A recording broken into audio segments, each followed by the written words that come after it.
जय Hind everyone, welcome back to Rankers class 9 10th and NTSC channel. This is Kunal. तो आज basically हम electricity का रिवीजन करने वाले हैं विद इन 30 मिनट्स, ठीक है। और आई थिंक आप लोगों ने पिछले सेशंस भी काफ़ी एंजॉय करे होंगे, जिसमें बाकी के चैप्टर्स को हम लोगों ने 30 मिनट्स के अंदर बहुत ही आसानी से और सारी चीज़ें कवर कर ली हैं।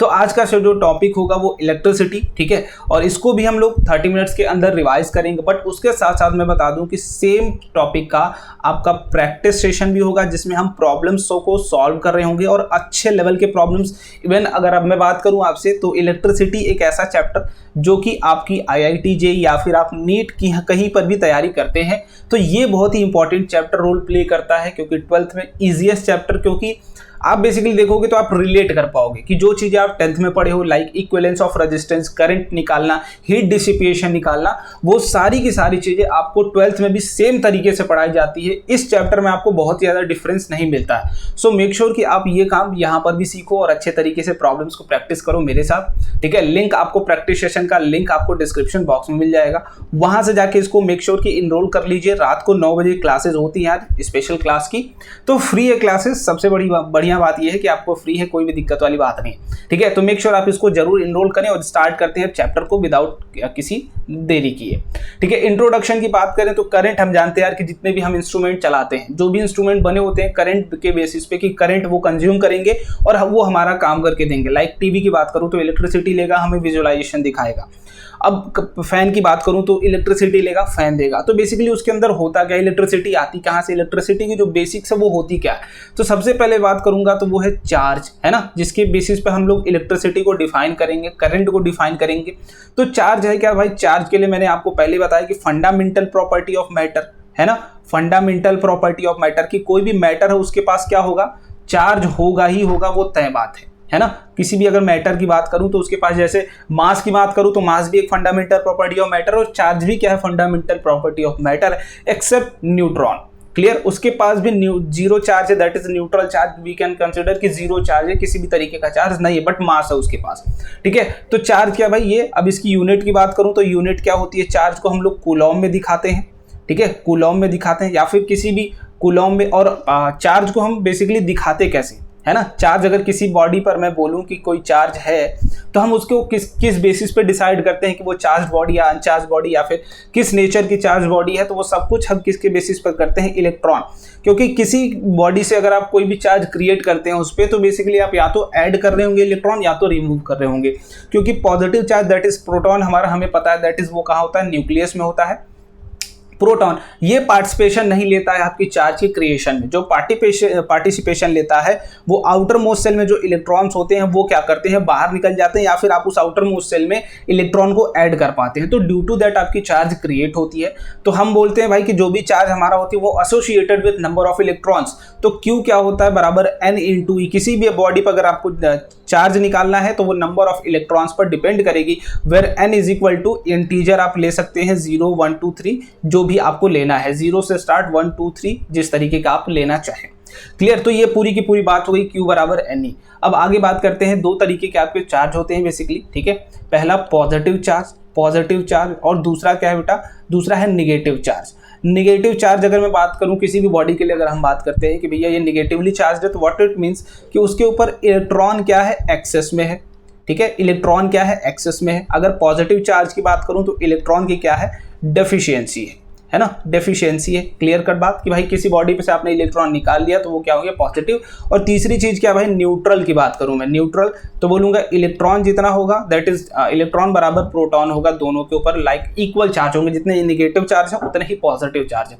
अब इसमें से अगर इलेक्ट्रॉन आप निकाल लेंगे तो पॉजिटिव ज्यादा हो जाएगा, तो वो पॉजिटिव बॉडी, इलेक्ट्रॉन ऐड कर देंगे तो नंबर ऑफ इलेक्ट्रॉन ज्यादा हो जाएगा, तो वो निगेटिव बॉडी, ठीक है। तो अब कुछ चार्ज है that is positive negative charge एक दूसरे को अट्रैक्ट करते हैं। ऑलवेज अपोजिट नेचर के चार्ज एक दूसरे को अट्रैक्ट करते हैं, सेम नेचर के चार्ज ऑलवेज रिपेल करेंगे, ये भी रिपेल करने की कोशिश करेगा। क्लियर, चलिए आगे बात करते हैं इलेक्ट्रिक करंट की। अब बात करते हैं तो इलेक्ट्रिक करंट के बारे में जितने भी लोगों ने देखा होगा, सुना होगा, दैट इज ये क्या है भाई, फ्लो ऑफ चार्ज, है ना, per unit time with specific area.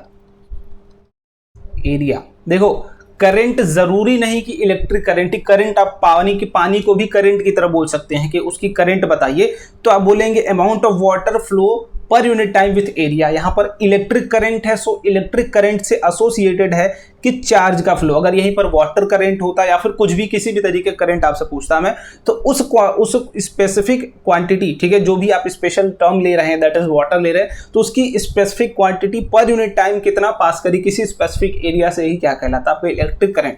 जैसे मैं कंडक्टर अगर मैं बात कर लूँ तो ये कंडक्टर का एक एरिया में चूज कर ले रहा हूँ ए। अगर इस एरिया से, ठीक है, मान लो charge Q amount of charge pass कर रहा है टी टाइम में, तो बोलेंगे कि इससे कितना करंट पास कर रहा होगा चार्ज का, तो that is will be Q is equal to I is equal to Q upon का टी। क्लियर। यूनिट की बात करूं तो चार्ज होता है कूलॉम में, समय होता है सेकंड में, कूलॉम सब पर सेकंड, या फिर एम्पियर में भी हम इसको दिखाने की कोशिश करते हैं। तो इलेक्ट्रिक करंट बेसिकली क्या है, flow of charge per unit time with per unit area. Clear. चलिए ओम्स लॉ की बात करते हैं यार। ओम्स लॉ भी जस्ट देखो, फास्ट चलूंगा, मैं पहले बोल रहा हूं फास्ट चलूंगा। ओम्स लॉ क्या है भाई कि जैसे देखो पहली चीज कि मान लीजिए मैंने इलेक्ट्रिक पोटेंशियल वगैरह मैं नहीं बता रहा हूं क्योंकि आई थिंक उसकी जरूरत नहीं है यहाँ पर, जस्ट मैं आपको बता दे रहा हूं कि पोटेंशियल क्या है, एक तरीके से आपको यहाँ पर दिखाने की कोशिश करता हूं तुरंत। जैसे मान लो ये क्या लिया आपने, बैटरी क्या होता है, पोटेंशियल का सोर्स। बेसिकली ये क्या करता है, इसके दो टर्मिनल है, एक पॉजिटिव टर्मिनल एक निगेटिव टर्मिनल। अब दोनों जगह अगर इन दोनों टर्मिनल को किसी कंडक्टर या फिर किसी डिवाइस अगर आप लगाते हैं तो इसका सिंपल सा काम क्या होता है, ये पोटेंशियल डिफरेंस क्रिएट कर देता है। जैसे मान लो अगर पानी का एक, मान लो दो हमने क्या करके रखा है, बीकर भर के रखा हुआ है, एक बीकर ये एक बीकर ये, ठीक है। अब अगर दोनों भर के रखा हुआ है तब तो कोई बात नहीं। अब जैसे इसको कनेक्ट करेंगे आप, मान लो इसमें पानी यहां तक भरा था और इसमें पानी यहां तक भरा था, ठीक है। तो एक बार ध्यान से देखना, इसमें पानी यहां तक भरा था, इसमें यहां तक भरा था। जब तक दोनों कनेक्टेड नहीं थे तब तक तो नहीं थे। अब जैसे ही दोनों को कनेक्ट करेंगे पानी कहां जाने लगेगा, इसमें से इसमें जाने लगेगा। तो वैसे ही आप भाई देखोगे ना कि पोटेंशियल का डिफरेंस, पानी इसमें ज्यादा था, वाटर लेवल का डिफरेंस ज्यादा था, वैसे ही यहाँ पर चार्ज के पोटेंशियल डिफरेंस क्रिएट होता है, चार्ज का डिफरेंस क्रिएट होता है। इस टर्मिनल पे आपका, इस टर्मिनल पे पॉजिटिव चार्ज ज्यादा, दैट इज इलेक्ट्रॉन की डेफिशिएंसी होती है, इस टर्मिनल पे इलेक्ट्रॉन की एक्सेस होती है। जैसे आप कनेक्ट करेंगे किसी कंडक्टर के थ्रू, इलेक्ट्रॉन्स यहां से निकलना शुरू हो जाएंगे। क्लियर। इलेक्ट्रॉन्स हमेशा यहां से निकलना शुरू हो जाएंगे और इधर से आप करंट निकलना शुरू हो जाएगा। एक दैट इज मैं आपको बता दे रहा हूं कि भाई आप मानते किसके हैं, इलेक्ट्रॉन का फ्लो अगर इधर हो रहा है तो करंट का फ्लो उसके जस्ट अपोजिट मानते हैं, दैट इज हम इसको पॉजिटिव चार्ज का फ्लो मानते हैं, ठीक है। पॉजिटिव चार्ज, अगर Q का बात करूं तो Q इधर फ्लो कर रहा होगा, बट इलेक्ट्रॉन ये कन्वेंशनल डायरेक्शन हम मानते हैं। तो ओम्स लॉ क्या कहता है सिंपली कि मान लीजिए पोटेंशियल डिफरेंस V है, ठीक है, और इसमें अगर ये लगाने पे कंडक्टर में करंट I जा रहा है, ठीक है, तो अगर मैं V बढ़ा रहा हूं, मान लो V पहली बार 10 वोल्ट था, अगली बार मैंने 20 वोल्ट लिया, ठीक है, तो करंट कुछ अगली बार 1 था, तो 1 से वो बढ़ेगा ही, हो सकता है I2 हो जाए या फिर 3 हो जाए। तो वो जैसे जैसे आप वोल्टेज बढ़ाते जा रहे थे वो किसी भी कंडक्टर के अक्रॉस, उसके अक्रॉस करंट जो था उसकी वैल्यू क्या होती बढ़ रही थी। तो उन्होंने एक सिंपल बताया, that is V is directly proportional to I। Clear. और मतलब जैसे जैसे वोल्टेज बढ़ाएंगे वैसे वैसे करंट बढ़ेगा। तो इसी इक्वलिटी को हटाते हुए कांस्टेंट लाया जिन्होंने R, which is equal to resistance of conductor, ठीक है, रेजिस्टेंस ऑफ कंडक्टर, जिसे R को बोला गया रेजिस्टेंस ऑफ कंडक्टर। क्लियर बात। चलिए आगे बढ़ते हैं भाई। ओम्स लॉ का अगर ग्राफ प्लॉट करेंगे V वर्सेस I का ग्राफ, तो स्लोप क्या दे देगा आपको, दैट इज R दे देगा। तो V बराबर I इंटू R हो गया, ठीक है। तो V बाई I क्या है आपका R, which is equal to slope. Clear. चलिए आई थिंक इतनी बात अब क्लियर हो गई होगी। रेजिस्टेंस की बात करते हैं, जो हमने टर्म अभी रेजिस्टेंस देखा वो रेजिस्टेंस एक्चुअली है क्या। देखो मान लो हमने क्या किया, इसके क्रॉस बैटरी लगाई, कोई किसी एक कंडक्टर है ये, ठीक है, एक कंडक्टर का हिस्सा लिया हुआ है मैंने। अब जैसे ही आप ये करेंगे भाई, यहाँ पर पॉजिटिव है टर्मिनल, यहाँ निगेटिव है, मतलब इलेक्ट्रॉन की डिफिशियंसी है, इलेक्ट्रॉन की एक्सेस है। तो इलेक्ट्रॉन क्या हो जाएगा, यहाँ से चलना शुरू करेगा इधर की तरफ, है ना। अब बीच में नंबर ऑफ एटम्स मिलेंगे, उससे वो क्या करेगा, टकराएगा, फिर इससे टकराएगा, फिर इससे टकराया, फिर इससे टकराया, फिर इससे टकराया, फिर इससे टकराया, फिर इससे टकराया, और फाइनली आया। तो उसे कुछ न कुछ कंडक्टर के द्वारा रेजिस्टेंस ऑफर किया गया, दैट इज उसे प्रॉब्लम हुई यहाँ से वहां जाने में।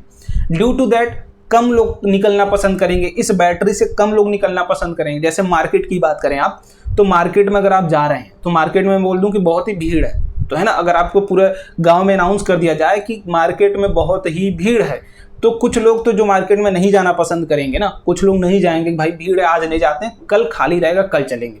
तो वैसे ही जिस दिन आपके मार्केट में भीड़ ज़्यादा होगी, भीड़ को ही आप क्या करेंगे, रेजिस्टेंस की तरह दिखाएंगे। जब रेजिस्टेंस ज़्यादा होगा तो बैटरी से करंट कम निकलता है, और रेजिस्टेंस कम है तो करंट ज़्यादा। कैसे, देखो ध्यान से।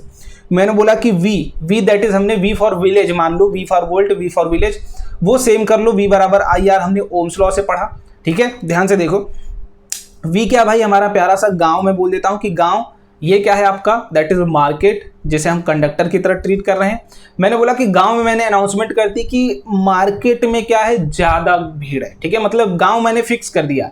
तो I इज इक्वल टू क्या हो जाएगा, V अपॉन R, ठीक है। ध्यान से देखो, तो I इज इक्वल टू क्या हो जाएगा, इनवर्सली प्रोपोर्शनल टू R।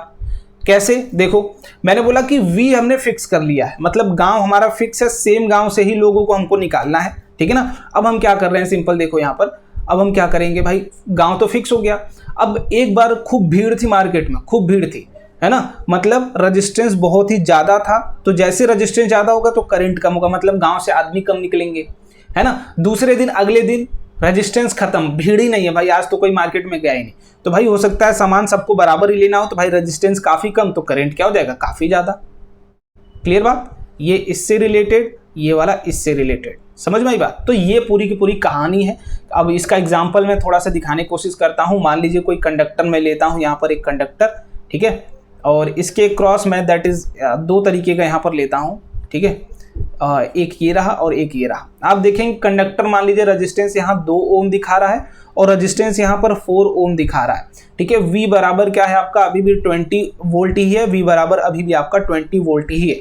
थोड़ा सा फील लो, ठीक है। अब मैं पूछूं कि इसमें जो करंट निकलेगा, नंबर ऑफ चार्जेस निकलेंगे, और इसमें जो करंट निकलेगा, दोनों निकालो। मान लो ये I1 है, ये I2 है, तो I1 की वैल्यू आप देखेंगे दैट इज 20/4 आएगा, which is equal to 5 ampere आएगा। लेकिन यहाँ देखेंगे तो I2 की वैल्यू आएगी 20/2 which is equal to 10 ampere, 10 ampere. तो आप आई थिंक अब अंदाजा लगा पा रहे होंगे, आपको पिछली वाली फील आ गई होगी कि रेजिस्टेंस को चेंज करेंगे अगर वोल्टेज सेम रख के, तो वो डिपेंडेंसी करंट के इनवर्सली प्रोपोर्शनल होती है।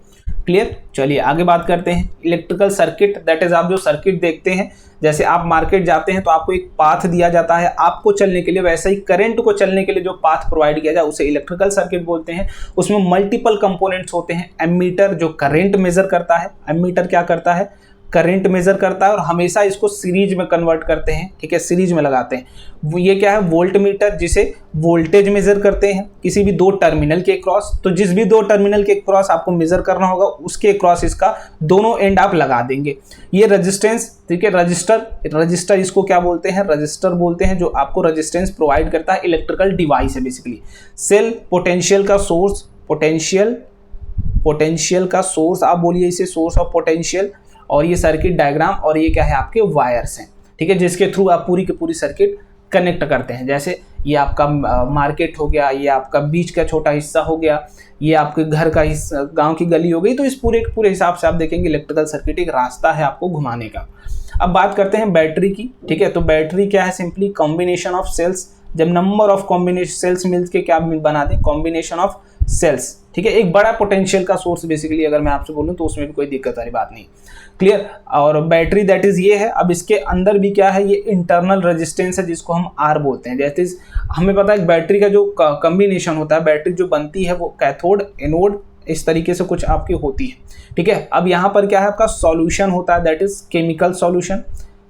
केमिकल सॉल्यूशन, तो मान लीजिए इलेक्ट्रॉन यहाँ से इंटर हुआ और इलेक्ट्रॉन यहाँ गया, तो इलेक्ट्रॉन जो इस ड्यूरिंग, केमिकल के ड्यूरिंग जो आपका क्या करता है, रेजिस्टेंस फील करता है, रेजिस्टेंस फील करता है। बैटरी के अंदर जो केमिकल भरा हुआ है उसके कारण, उसे ही हम क्या बोलते हैं, इंटरनल रेजिस्टेंस, ठीक है। वो बैटरी के अंदर का ही हिस्सा होता है। तो आप दैट इज, अगर इंटरनल रेजिस्टेंस प्लस बैटरी के बहुत टर्मिनल को मिला के जो हमारा पोटेंशियल डिफरेंस आता है, उसे हम टर्मिनल वोल्टेज बोलते हैं। और सिर्फ जो बैटरी के क्रॉस आए उसे क्या बोलते हैं, EMF बोलते हैं। क्लियर, आई थिंक इतनी बात अब आपको क्लियर हो जाएगी। चलो अब आगे बात करते हैं इलेक्ट्रिकल कंपोनेंट्स की कुछ। ये क्या है आपका, पहला रजिस्टर, ठीक है। और ये क्या है भाई, इसको अगर मैं इस तरीके से दिखा दूं, ये आपका रियोस्टैट है, रियोस्टैट। ये क्या है, रजिस्टर, जो कि आपको काम आता है बेसिकली। रियोस्टैट क्या है, रियोस्टैट डिवाइस जो वेरिएबल रजिस्टर बनाने के लिए काम किया जाता है। जैसे आपको मान लो ड्यूरिंग द किसी प्रोसेस आपको करंट की वैल्यू घटानी है सेम पोटेंशियल सोर्स से, तो मैंने बोला रेजिस्टेंस वैरी कर दो। तो भाई अब ऐसा नहीं कि लाइट चल रही उसी में हम दूसरा रेजिस्टेंस ऐड करने चले जाएंगे, तो हम एक डिवाइस बनाते हैं, ड्यू टू दैट हम उसको ऑपरेट करके रेजिस्टेंस की वैल्यू चेंज कर सकते हैं अपने कंडक्टर की, ठीक है, करंट घटा बढ़ा सकते हैं, तो दैट इज रियोस्टेट। और दूसरी चीज ये क्या, स्विच अगर इस तरीके से है तो ये ओपन स्विच है, ठीक है, ओपन स्विच इसको आप बोलते हैं, इस तरीके से कभी आपको दिखाया जाए, या फिर अगर आप इसको क्लोज है, दैट इज इसमें अगर बीच में डॉट लगा हुआ है तो ये क्लोज्ड स्विच है, ठीक है, क्लोज स्विच। या फिर बल्ब की बात करूं तो बल्ब इस तरीके से कुछ आप बल्ब दिखाते हैं, ठीक है, बल्ब दिखाते हैं, ये आपका क्या है भाई, एक है तो सेल हो जाएगा, एक है तो सेल हो जाएगा। ऐसे ही नंबर ऑफ कम्बिनेशन अगर आप लगा देते हैं तो ये क्या हो जाएगी, बैटरी हो जाएगी। अगर मान लीजिए वायर है, इसके ऊपर से अगर इस तरीके से कुछ बना हुआ है, मतलब यहाँ पर क्या हो रही है, क्रॉसिंग हो रही है, मतलब दोनों कनेक्टेड नहीं, एक दूसरे से क्रॉस हो रहे हैं। तो ये कुछ आपके फंडे हैं, ये कुछ आपकी चीज़ें थी। इसके अलावा भी थोड़े बहुत कंपोनेंट होंगे, बट इतने ही मेन जो कि आपसे पूछे जाएंगे, तो ये मेन कंपोनेंट्स हैं। अब कम्बिनेशन ऑफ रजिस्टर्स की बात करते हैं। देखो कम्बिनेशन ऑफ रजिस्टर्स क्या है, हमें अगेन करंट या फिर जो भी चीज़ें ऑपरेट करनी है, जैसे हमें मल्टीपल सिस्टम बनाना है, हमें करंट को देखना है कि यहाँ पर करंट कम जाए, यहाँ पर पावर डिसिपिएशन ज़्यादा हो, तो वो सब के लिए हम कुछ रेजिस्टेंस लगाते हैं, रजिस्टर्स लगाते हैं, जिनका अलग अलग कम्बिनेशन यूज़ करते हैं, जिसमें दो कम्बिनेशन बेसिकली आपको मिलेंगे। पहला मिलेगा पैरेलल, ठीक है, पैरेलल कम्बिनेशन। दूसरा क्या मिलेगा, सीरीज कम्बिनेशन। तो पैरेलल का क्या मतलब भाई, दो रजिस्टर हैं आपके पास, ठीक है, दो रजिस्टर है आपके पास, इसके दो ही एंड होंगे, एक एंड ये होगा, एक एंड ये होगा, एक एंड इसके पास भी होगा ए डैश, इसके पास भी होगा बी डैश। देखो मैं बोल रहा हूं कि हमें कंबाइन करना है रजिस्टर्स को ही, ध्यान से देखो हम क्या पढ़ने आए, कम्बिनेशन ऑफ रजिस्टर्स, रजिस्टर को कंबाइन करना है। अब मैं बोलता हूं कि किन्हीं भी दो रजिस्टेंस को आप कब पैरेलल बोलेंगे, जब उन दोनों के दोनों टर्मिनल पे दोस्ती हुई हो। देखो यहां पर भी हुई हो, एक तो देखो ए वाला ए से जुड़ा, मतलब एक एंड से जुड़ा है, मतलब दोनों की एक जगह तो दोस्ती हुई है। अगर दोनों की और गहरी दोस्ती हो जाए, दैट इज दोनों एंड आपस में ही जुड़े हों, ठीक है, तब आप क्या बोलेंगे, ये दोनों एक दूसरे से पैरेलल में है। सीरीज की अगर मैं बात करूं तो सीरीज में बोलूंगा कि ये ए है, ये बी है, और एक कोई दूसरा रेजिस्टेंस मैंने ले लिया, ये क्या है भाई, ए डैश है, ये क्या है आपका बी डैश है। तो ध्यान से देखो यहां पर भी दोस्ती करानी है और दोस्ती कराएंगे, लेकिन इन्हीं दोनों रेजिस्टेंस के बीच में सिर्फ एक एंड पर दोस्ती होगी। ये वाला एंड किसी दूसरे रेजिस्टेंस से जुड़ा होगा, ये वाला एंड किसी दूसरे रेजिस्टेंस से जुड़ा होगा, या फिर वायर से जुड़ा होगा। तो अगर दो रेजिस्टेंस सिर्फ एक टर्मिनल पे दोस्ती करे हुए हैं तो this will be the series combination. अगर इन दोनों की दोस्ती काफी गहरी है, दोनों टर्मिनल पे एक दूसरे से जुड़े हुए हैं, तब इनकी जो कम्बिनेशन कहलाती है वो पैरेलल कम्बिनेशन कहलाती है। क्लियर? तो इसमें पहला कम्बिनेशन पढ़ने की कोशिश करते हैं, दैट इज सीरीज कम्बिनेशन, ठीक है, सीरीज कम्बिनेशन। मैंने बोला कि मान लीजिए ये आपका एक कम्बिनेशन हो गया, इसी के एंड से दूसरा जोड़ दिया, इसी के एंड से तीसरा जोड़ दिया, ठीक है। तो मान लीजिए मैंने बोला किसी पोटेंशियल V आपने लगाया हुआ है और यहाँ से एक फिर से एक इक्विवेलेंस रेजिस्टेंस लगाया है इस तरीके का।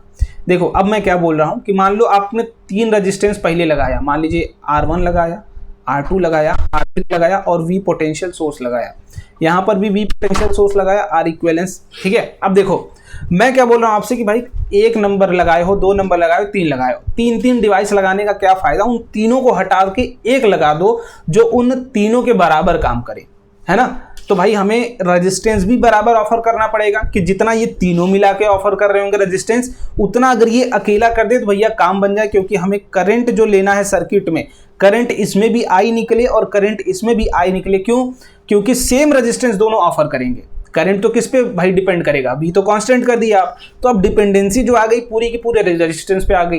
तो करंट सेम करने के लिए जो इन तीनों का जो इक्विवेलेंस है, that is R1, R2, R3 जो मिला के रेजिस्टेंस देंगे, वही हमें इनके थ्रू भी निकालना पड़ेगा। तो सेम आप करेंगे तो यहाँ से जो R इक्विवेलेंस की वैल्यू आती है वो क्या आती है, R1 plus R2 plus R3। अगर सीरीज में है तो आप डायरेक्टली कॉम्बिनेशन का इक्विवेलेंस निकालने के लिए उनको जोड़ते चले जाएंगे। अगर ये आगे और होते तो और इसी तरीके से जितने भी होंगे सारे ऐड करते चले जाएंगे। ऐसे ही दूसरे की बात करूं, दैट इज पैरेलल कॉम्बिनेशन की बात करी जाए। पैरेलल की बात करूं मैं अगर, तो पैरेलल मान लो मैंने एक यहाँ पर जोड़ा, एक यहाँ पर जोड़ा, ठीक है, और एक यहाँ पर जोड़ दिया। तीन कॉम्बिनेशन आपके तीन रेजिस्टेंस जोड़े। आप देखो यहाँ दोनों टर्मिनल पर दोस्ती हुई है, दोस्ती ये जरूर ध्यान रखिएगा कहीं पर भी अगर आपसे बोला जाए। अब मैं अगेन बोल रहा हूं कि इन तीनों को हटा के कोई एक लगा देता हूं मैं, जो इन तीनों के बराबर रेजिस्टेंस ऑफर करे तब V, अभी हमारा पोटेंशियल नहीं बदल रहा, इस बात का जरूर ध्यान रखिएगा। ये R1, ये वाला R2 और ये वाला R3। अगर मैं अब बात कर रहा हूं आपसे कि इन तीनों को हटा के एक लगाइए या फिर 4 हो 5 हो, तब आप क्या करेंगे, उस केस में आपका अभी भी करंट, जो बैटरी से जो करंट निकलना चाहिए वो दोनों केस में बराबर निकलना चाहिए। इस चीज को दिमाग में जरूर रखिएगा, ठीक है। चलो, तो मैं बोल रहा हूं कि यहां से जो R इक्विवेलेंस आता है वो 1/R इक्विवेलेंस के टर्म में आता है, which is 1/R1 plus 1/R2 plus 1/R3। तो ये R इक्विवेलेंस अगर आपको निकालना है तो ये इस तरीके से निकल के आएगा। क्लियर बात? चलिए अब कुछ जो मेन चीजें हैं वो समझ लेते हैं थोड़ा सा, कि देखेंगे अगर ऊपर देखेंगे आप तो करंट डिवीजन या फिर दूसरा तरीका पहचाने का क्या है, करंट डिवीजन की दोनों पैरेलल में या सीरीज में है। मैं बोलता हूं कि बैटरी के टर्मिनल से करंट निकलेगा, ठीक है, करंट चलेगा। देखो, चलने के लिए तो हमें एक ही रास्ता मिला है ना, एक ही रास्ता मिला और एक ही रास्ते से हम चलते चलते चलते चलते चल इसमें भी देखो, यहां से अगर आई करंट गया तो वही करंट यहां पर भी निकलेगा, है ना, वही करंट कहाँ निकलेगा, यहां पर भी निकलेगा। फिर अगले रेजिस्टेंस में भी सेम करंट गया, क्योंकि रास्ता ही एक है, रास्ता तो बदल नहीं रहा, रास्ता तो एक ही है। फिर अगले वाले में भी सेम करंट जाएगा, फिर वो ही करंट ही अगले से निकल लेगा भी। मतलब करंट जो आपका सीरीज में होता है वो सारे रेजिस्टेंस में क्या होता है, आई आपका सेम होता है। क्लियर? बट इसमें आएंगे तो मैंने बोला करंट यहां से निकला, यहां पहुंचा तो उसको 3 रास्ता मिला, एक ये मिला, एक ये मिला, एक ये मिला, तो वो तीनों में डिवाइड हो जाएगा। इसमें I1 जाएगा, इसमें I2 जाएगा, इसमें I3 जाएगा। बट एक चीज जो फिक्स है कि ये जो इसके अगर ये A पॉइंट मान लूं, अगर ये वाला पॉइंट B मान लूं, तो ये वायर है भाई, है ना। एक चीज और ध्यान रखना कि अगर वायर है तो वायर पे हर जगह पॉइंट आप क्या मानेंगे, सेम पोटेंशियल पर, क्योंकि वायर में कोई पोटेंशियल का चेंज नहीं आएगा, है ना। वायर में हर पॉइंट का पोटेंशियल सेम मानते हैं। तो यहां पर अगर मैं बोलूं तो ये यहां तक वायर है और ये यहां तक वायर है, तो हर रेजिस्टेंस के क्रॉस जो पोटेंशियल डिफरेंस होता है, जो पोटेंशियल डिफरेंस होता है वो क्या होता है, सेम होता है, किसमें, पैरेलल में। तो दोनों चीजें बहुत ही बढ़िया से दिमाग में रख लीजिएगा। अब हीटिंग इफेक्ट ऑफ करंट बात करते हैं भाई। मैंने बोला था अभी आपसे कि कंडक्टर है अपना, है ना, इसके क्रॉस मैंने क्या कर दिया, एक बैटरी लगाई। अब यहां से क्या होगा, इलेक्ट्रॉन चलना शुरू कर देगा और ये इस तरीके के नंबर ऑफ आपके एटम्स रखे होंगे, इनसे टकराएगा, इनसे टकराएगा, फिर इनसे टकराएगा और इनसे टकराएगा। और यही टकराव की वजह से, इसी टकराव की वजह से वो एनर्जी में क्या करेगा, अपनी लूज करेगा। और वही एनर्जी किस फॉर्म में निकल के आती है, हीट के फॉर्म में निकल के आती है, कंडक्टर के फॉर्म में। दैट इज, आपने अपने घर में देखा होगा कि हम इलेक्ट्रिकल इंस्ट्रूमेंट जलाते हैं ठंडियों में, है ना, कि हीट ले सके। तो वो फिनोमिना यही है कि इलेक्ट्रॉन टकराते हैं और अपनी एनर्जी को हीट के फॉर्म में क्या करते हैं, बाहर। हमें पता है ना, एनर्जी डिस्ट्रॉय नहीं कर सकते, वो चेंज हो सकती है। तो वो इलेक्ट्रिकल एनर्जी बेसिकली कन्वर्ट हो रही होती है हीट एनर्जी में, है ना, इलेक्ट्रिकल एनर्जी। तो heat effect, heating effect of current इसे ही बोलते हैं, जब आपकी हीट क्या करे, इलेक्ट्रिकल एनर्जी किस में कन्वर्ट हो, इलेक्ट्रिकल एनर्जी किस में कन्वर्ट हो रही हो, हीटिंग एनर्जी में। तो वो इसी फॉर्म में आपकी ये फिनोमिना होता है कि इलेक्ट्रॉन यहाँ से टकराएगा, इनसे, फिर इनसे, फिर इनसे, फिर इनसे। तो जितना टकराएगा उतना ही ज़्यादा हीट निकलेगी। तो heat is directly proportional to resistance बोल सकते हैं, या फिर जितना करंट आप निकालेंगे वो I स्क्वायर के फॉर्म में, ठीक है। तो heating effect of current that is I square into R into जितने समय के लिए आप उसमें हीट वो करते हैं, that is I square R into T। ये होता है हीटिंग इफेक्ट का फॉर्मूला, या फिर V square by R into T, ठीक है। या फिर ये एनर्जी डिसिपिएशन है, बेसिकली आप एनर्जी की तरह इसको ट्रीट कर सकते हैं। या फिर आप बोल सकता हूं मैं V into I into T, ठीक है। तो ये तीनों फार्मूला आपके काम आ जाएंगे। जो गिवन होगा, V गिवन होगा तो ये लगाएंगे, I गिवन होगा और V गिवन है तो ये लगा देंगे, R और I गिवन है तो ये। तो जैसे जैसे डिपेंडेंसी उसी तरीके से आप फार्मूला यूज करते हुए जाएंगे, ठीक है। अब पावर डिसिपेशन की बात करते हैं भाई, कितना पावर वो लेगा। तो पावर में अगर बात करूं तो पावर सिंपली किसी भी क्रॉस में बोलूं कि भाई कितना एनर्जी वो डिसिपेट कर रहा है अपॉन पर यूनिट टाइम, यही होता है पावर। कितना एनर्जी वो खा रहा है, तो एनर्जी सिंपली कितना खाएगा, कितना खाएगा। मैंने आपको दैट इज पोटेंशियल के बारे में नहीं बताया था। दैट इज पोटेंशियल, किसी भी पॉइंट पर पोटेंशियल डिफरेंस अगर आपसे पूछा जाए तो वो क्या होता है, work done per unit charge, ठीक है। पोटेंशियल डिफरेंस ये भी सुन लो, पहले मैंने नहीं बताया, मैंने जानबूझ के, ठीक है। पोटेंशियल अगर किसी भी पॉइंट पे मैं बोलूं कि ये पॉइंट ए है, इसका पोटेंशियल अगर VA है और यहाँ से पोटेंशियल VB है, तो कोई अगर Q अमाउंट ऑफ चार्ज आप VA से उठा के VB तक ले जाएंगे तो वो कितना वर्क डन करना पड़ेगा आपको, तो वर्क डन होगा Q times of VA minus VB, ठीक है। मतलब change in potential into charge, ये होता है आपका work done to move a charge from A point to B point whether there is a change in potential difference. ठीक है, तो मैं बोल रहा हूं कि दैट इज, मान लीजिए कोई कंडक्टर है ये अपना, अब मैंने इसके क्रॉस क्या किया, बैटरी लगाई, तो एक इलेक्ट्रॉन यहां से निकल के यहां आता है और वो कितना एनर्जी डिसिपेट करता है, W। ठीक है, W। और मैं बात करता हूं कि इस पॉइंट का पोटेंशियल क्या था, B था, इस पॉइंट का A था। ठीक है, तो मैं अगर VA माइनस VB आपसे पूछूं तो आप बता पाएंगे जितना बैटरी का अगर V पोटेंशियल है तो यही होगा भैया, यही होगा क्या, यही होगा, बिल्कुल है ना, यही तो होगा। देख लो ध्यान से, मैंने अगर बोला कि इसमें करंट I जा रहा है तो एक इलेक्ट्रॉन यहां से उठ के यहां तक आ रहा होगा, तो कितना अमाउंट ऑफ वर्क डन इस पे करना पड़ेगा, वही तो एनर्जी डिसिपेशन होगी भाई, इस कंडक्टर से निकलना, यही तो होगा एनर्जी यूज। तो एनर्जी यूज क्या हो जाएगा, सिंपली वर्क डन के फॉर्म में जितना वर्क करना पड़ेगा वही एनर्जी लगाना पड़ेगा। तो वर्क क्या होगा, Q इंटू वी, और टाइम आपसे दिया गया है तो Q/T क्या हो जाएगा, which is equal to V into I, या फिर VI बोल सकते हैं पावर का फॉर्मूला, या फिर V²/R बोल सकते हैं, या फिर I²R भी बोल सकते हैं। तो तीनों फॉर्मूला आपके पावर के लिए यूज हो जाते हैं।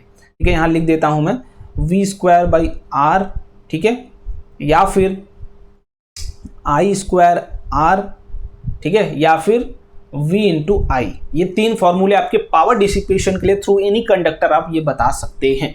क्लियर। अब इलेक्ट्रिकल एनर्जी कंज्यूम्ड, तो हमने देखा कि पावर इज इक्वल टू क्या था, एनर्जी अपॉन टाइम। तो मैं बोल रहा हूं कि मान लो कितना एनर्जी वो कंज्यूम कर रहा है, कोई भी एक इलेक्ट्रिकल अप्लायंस, मान लो ये हीटर ही ले लिया मैंने, हीटर ले लिया ये, ठीक है, तो ये कुछ एनर्जी ई कंज्यूम कर रहा है, तो वो कितना एनर्जी कंज्यूम कर रहा होगा, यही एनर्जी तो, और यही आप इलेक्ट्रिकल एनर्जी के फॉर्म में लेते हैं। तो एनर्जी क्या हो जाएगी, energy is equal to power dissipation into कितने समय के लिए आप उसको चला रहे हैं। तो पावर की जो यूनिट होती है वो क्या होती है, वॉट होती है, ठीक है, और टाइम की क्या होती है, सेकंड होती है। ठीक है, बट यहां पर ध्यान में देखिएगा, जो हम घरों में यूज करते हैं इलेक्ट्रिकल अप्लायंसेस, उनकी जो आती है बिजली, वो बोलते हैं ना कि 1 यूनिट इस महीने आपकी गिरी या फिर 100 यूनिट गिरी है, तो उस 1 यूनिट को आप क्या बोलते हैं कि आपने 1 किलोवाट आवर का पावर कंजम्पशन किया है। ठीक है, 1 किलोवाट आवर मतलब कोई एक अप्लायंसेस चलाया है जो जिसकी पावर कितनी है 1 किलोवाट, और कितने घंटे के लिए चलाया, 1 घंटे के लिए चलाया, तो 1 यूनिट बराबर 1 किलोवाट आवर। मतलब यहां से ये काम नहीं चलेगा आपको कि वॉट सेकंड में, आप इसको क्या करेंगे, पावर को वॉट किलोवाट में बदलेंगे और सेकंड को कहां बदलेंगे, आवर में बदलेंगे, तब ये जाके किसके बराबर होगा, 1 यूनिट के बराबर आएगा। क्लियर। तो आपसे जब भी पूछा जाएगा तो 1 यूनिट का हो सकता है 3 रुपये आपके यहाँ लगता हो सकता है 8 रुपये लगता हो, तो जो भी चीजें लगती हो तो उस हिसाब से आप पैसा भी निकाल पाते हैं। ठीक है, जैसे मैं अगर आपसे यहीं से पूछ दूं कि एक बल्ब, मान लीजिए एक बल्ब है जो 100 वाट का है, ठीक है, 100 वाट का है, और इसमें हमने हमने इलेक्ट्रिकल अप्लायंसेस लगाया है 20 वोल्ट का, ठीक है, और मान लीजिए मैंने 1 घंटे के लिए चलाता हूं मैं डेली, और कितने दिन चलाता हूं, 30 डेज चलाता हूं।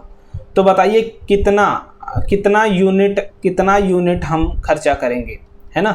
नंबर ऑफ यूनिट कंज्यूम्ड बताना है आपको, कमेंट बॉक्स में बताइए, ये आपके लिए क्वेश्चन है कि एक बल्ब है जिसका पावर मैंने 100 वाट दिया है, टाइम आपका 1 आवर है, 20 वोल्ट के क्रॉस मैंने लगाया है, 20 वोल्ट, ठीक है, जैसे सभी के लिए ये मान लो 20 वोल्ट है ना, नहीं 220 मान लो, जितना इसकी रेटिंग 220 वोल्ट है, ठीक है, 220 वोल्ट जो हमारा ह्यूमन दैट इज हमारे पास होती है इलेक्ट्रिकल अप्लायंसेस। तो 220 वोल्ट पे मान लो हमने लगाया है, 1 घंटे डेली चलाता हूँ, 1 घंटे डेली चलाता हूँ, 30 डेज के लिए चला रहा हूँ, फॉर 30 डेज। तो बताइए कितना यूनिट हम कंज्यूम कर रहे होंगे पूरे 1 महीने में। क्लियर। बाकी इस पीडीएफ की लिंक मैं टेलीग्राम में डाल दूंगा, इसकी भी और बाकी 2 बची हुई थी उसकी भी, सॉरी फॉर दैट, बट दोनों साथ ही में डाल दूंगा मैं। सो मेक श्योर आप इसको रिवाइज करें, और प्रैक्टिस सेशन की दोस्त लिंक आपको डिस्क्रिप्शन बॉक्स में मिल जाएगी। और इस पूरे चैप्टर में heat dissipation and energy consumed and power, यही एक थोड़ा सा इंपॉर्टेंट फैक्टर जहां पर आप फंसते हो, बाकी एक चैप्टर और फंसता है, दैट इज आर इक्विवेलेंस। तो इसको भी बहुत ही अच्छे तरीके से हम लोग करने की कोशिश करेंगे। सो मेक श्योर कि प्रैक्टिस सेशन जरूर ज्वाइन करो, लिंक आपको मिल जाएगा नीचे डिस्क्रिप्शन बॉक्स में। और मैंने बता ही दिया, दैट इज आपको नोट्स भी, इसकी पूरी की पूरी नोट्स, ये वाली पीडीएफ नोट्स आपको मैं प्रोवाइड कर दूंगा, कहाँ, रैंकर्स एनटीएससी के टेलीग्राम ग्रुप में। तो आई थिंक आपको सारी चीज़ें समझ में आ गई हूँ, कोई पॉइंट अगर मिस कर गया हो तो सॉरी फॉर दैट, है ना, हो जाती है चीज़ें। और बढ़िया तरीके से पढ़ते रहिए, मिलते हैं प्रैक्टिस सेशन में, और जाके तुरंत इनरोल कर लो फटाफट। Bye bye and thank you so much.